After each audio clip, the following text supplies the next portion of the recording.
नमस्कार दोस्तों, आज की इस वीडियो में हम बात करने वाले हैं दुनिया के तीसरे सबसे अमीर व्यक्ति गौतम अडानी के बारे में। हम बात करेंगे कि कैसे वो एक छोटे से परिवार में पैदा होने के बावजूद भी इतने ज़्यादा अमीर बन पाए, इतना ज़्यादा सक्सेस हो पाए।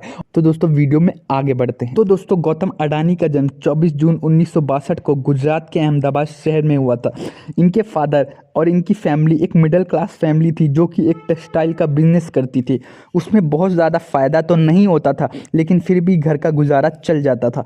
इनके फादर ने इनको कह रखा था, बोल रखा था कि आप अपनी पढ़ाई कंप्लीट करिए और आप मेरे साथ ही इसी बिजनेस में लग जाइएगा। लेकिन गौतम अडानी को ये सारी चीज़ें पसंद नहीं थी। उनका मानना था कि वो अपने पैरों पे खड़े होकर ही कुछ करेंगे, ना कि वो अपने फादर के बिजनेस को आगे बढ़ाए। धीरे धीरे करके इन्होंने अपनी स्कूली पढ़ाई कंप्लीट करी और उसके बाद ये कॉलेज में चले गए। कॉलेज के सेकेंड ईयर में जब थे तो इनके घर की परिस्थितियां कुछ इतनी सही नहीं थी, जिसकी वजह से इनको पढ़ाई बीच में छोड़नी पड़ी और पैसे कमाने के लिए ये अहमदाबाद से मुंबई चले गए। वहाँ पे इन्होंने बहुत सारे काम किए अलग अलग टाइप के। उसके बाद वहाँ पे मुंबई में इनको एक हीरे का व्यापारी मिला, वहीं पे ये काम करने लग गए। वो हीरे को, और इनका काम था हीरे को तराशना, उसको सही ढंग से रखना और बाकी चीज़ों में जो हीरे का व्यापारी है उसका साथ देना। वहाँ पे लगभग इन्होंने 3 साल काम किया और 3 सालों में ये सारा कुछ हीरो के बारे में जान गए, कैसे बनता है, कहाँ से आता है, कहाँ से ट्रेडिंग होती है इसकी, और भी जो भी इसकी बेसिक नॉलेज होती है सारा कुछ जान गए। और फिर इसके बाद वहाँ से उन्होंने काम छोड़ दिया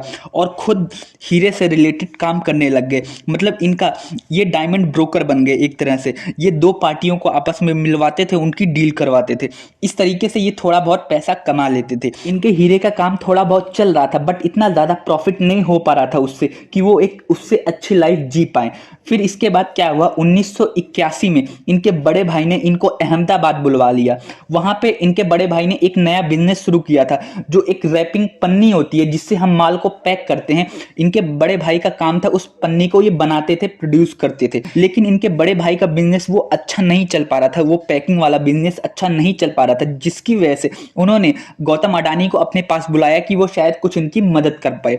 जब वो वहां पे पहुंचे उसके बाद इनकी किस्मत खुली, क्योंकि जो इनके बड़े भाई को एक जो कच्चा माल नहीं मिल पा रहा था, मतलब जो पन्नी बनाने के लिए जो जो चीज़ें चाहिए होती है, पन्नी कहाँ से वो खरीदे सही रेट पे सही दाम पे, वो सारी चीज़ें इनको नहीं मिल पा रही थी, जिसकी वजह से इनका बिजनेस सही नहीं चल पा रहा था। ये सारी चीज़ें गौतम अडानी ने अच्छे से समझी और उन्होंने अपने बड़े भाई को समझाया कि कैसे बिजनेस करना है, कहाँ से कच्चा माल या फिर हम कह सकते हैं पन्नी जो बनती है वो कहाँ से उनको मंगवाना है, कहाँ से उसको इंपोर्ट करना है, कहाँ पे एक्सपोर्ट करना है, सारी चीज़ें उनको समझाई। इनके बड़े भाई का बिजनेस धीरे धीरे करके ग्रो होने लग गया।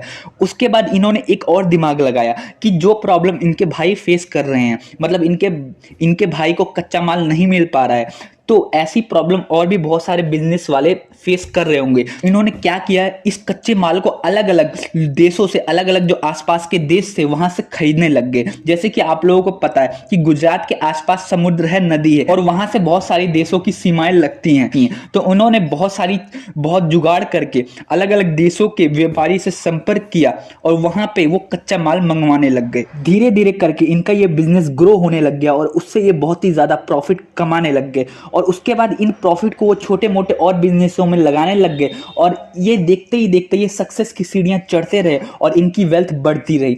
और इसके बाद इनको फिर दूसरा मौका अपनी लाइफ में आगे बढ़ने का जब मिला, जब गुजरात की गवर्नमेंट ने, उनके पास एक पोर्ट था जिसको वो मुंद्रा पोर्ट बोलते हैं, वहां उसकी डेवलपमेंट के लिए उन्होंने एक टेंडर निकाला और किसी तरह गौतम अडानी ये टेंडर जीत गए और उन्होंने इस मुंद्रा पोर्ट को खरीद लिया।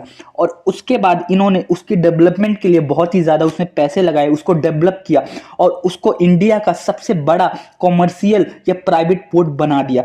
वहाँ पे वो क्या करते थे, जो भी कच्चा माल आता था बाहर के देशों से, इन्हीं के ही पोर्ट पे आता था। वहाँ पे उसकी देख रेख, उसको रखना और सारी चीज़ों का काम यही संभालते थे, इनका ही पोर्ट संभालता था, जिसकी वजह से ये खूब ज़्यादा कमाई करते थे। और इन्होंने इस बिजनेस का नाम अडानी इंटरप्राइजेज रखा। इसके बाद 1994 में इन्होंने अपनी इस कंपनी को शेयर मार्केट में लिस्ट किया। अपनी कंपनी को शेयर मार्केट में लिस्ट करने के बाद गौतम अडानी ने और भी नई नई कंपनियों के साथ हाथ मिलाया, जैसे कि उन्होंने विल्मर कंपनी के साथ हाथ मिला के फॉर्चून ऑयल को मार्केट में उतारा और आज ज़्यादातर सभी लोग फॉर्चून ऑयल का ही यूज़ करते हैं। इसके साथ साथ ये चावल, आटा और भी दूसरी घर में यूज़ होने वाली चीज़ों को बनाने लग गए और इसमें तरक्की हासिल करी। जब गौतम अडानी ने इस टाइप के बिजनेस में हाथ आजमाया, जैसे कि घरेलू सामान बनाने लग गए, तो इसके बाद इन्होंने कुछ साइलोज बनाए। साइलोज ऐसी इंफ्रास्ट्रक्चर होते हैं जिसमें हम चावल को, दालों को और भी दो दूसरी चीज़ें होती हैं उनको सुरक्षित रखा जाता है या उनको इकट्ठा किया जाता है। तो इन्होंने फूड कॉरपोरेशन ऑफ इंडिया, मतलब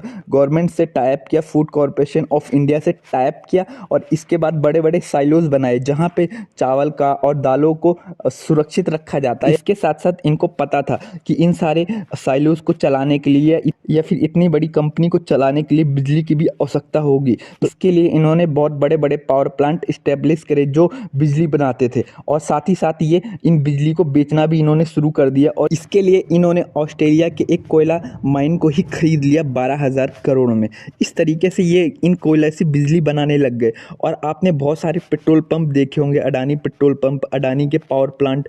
आज वो हर एक क्षेत्र में, हर एक इंडस्ट्री में इन्होंने अपना कब्जा जमाया हुआ है। तो दोस्तों मैं आपको एक बात बता दूं कि 2014 से पहले इनकी कुल संपत्ति 5.10 अरब डॉलर की थी और 2014 के बाद मतलब 2022 में इनकी कुल संपत्ति 137 अरब डॉलर की हो गई और ये देखते ही देखते दुनिया के तीसरे सबसे अमीर व्यक्तियों में से एक हो गए। तो दोस्तों आज के प्रेजेंट टाइम पे इनके जो शेयर्स है और इनकी जो वेल्थ है वो कम होती जा रही है, क्योंकि एक अमेरिकन रिसर्च कंपनी है जो कि बहुत सारी कंपनियों पे रिसर्च करती है और उनके जो फ्रॉड होते हैं या छोटे मोटे जो गलत तरीके होते हैं पैसे कमाने के, उनको एक्सपोज करती है। तो इस अमेरिकन कंपनी ने, जिसका नाम हिंडनबर्ग रिसर्च कंपनी है, इन्होंने इनके ऊपर एक रिपोर्ट पब्लिश करी है, गौतम अडानी के ऊपर एक रिपोर्ट पब्लिश करी है जिसमें बताया गया है कि ये शेयर्स को मैनिपुलेट करके इतने ज़्यादा अमीर बने हैं या फिर इनकी बहुत ज़्यादा शेल कंपनियां हैं जो कि सिर्फ नाम की कंपनियां हैं और इसका वो यूज़ नहीं करते, सिर्फ अपने शेयर प्राइस बढ़ाने के लिए ही यूज़ करते हैं। और जब इस हिंडनबर्ग ने ये रिपोर्ट पब्लिश करी उसके बाद इनके शेयर्स बहुत ज़्यादा नीचे गिर गए हैं।